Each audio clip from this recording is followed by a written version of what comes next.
Supreme কোর্টের রায় 2016 এসএসসির পুরো প্যানেল বাতিল, চাকরি হারিয়েছে প্রায় 26,000 জন। এর দায় সম্পূর্ণ রাজ্য সরকারের। এই অভিযোগ তুলে পানাগড় মোড়গ্রাম রাজ্য সড়ক অবরোধ করে বিক্ষোভে নামল বিজেপি। টায়ার চালিয়ে চলে বিক্ষোভ। শুক্রবার এই বিক্ষোভের জেরে অবরুদ্ধ হয়ে যায় গুরুত্বপূর্ণ রাজ্য সড়ক। বিক্ষোভের নেতৃত্ব দিলেন বর্ধমান সাংগঠনিক জেলা বিজেপির সহসভাপতি রমন শর্মা।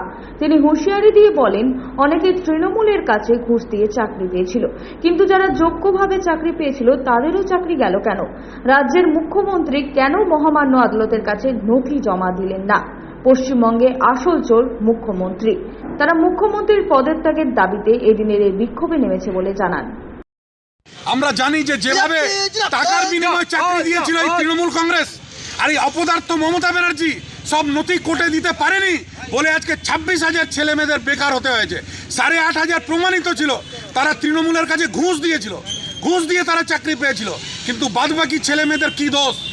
আর মমতা ব্যানার্জি নথি জমা করেনি কেন? কার ভয়ে? আসলে আসল চোর এই ডাকাত রানী মমতা ব্যানার্জি। তার পদত্যাগ চাই, তার জন্যই যে পশ্চিমবঙ্গকে নষ্ট করেছে, ধ্বংস করেছে, তার পদত্যাগ চাই। সনাতন গড়াই, 99 নিউজ বাংলা, দুর্গাপুর।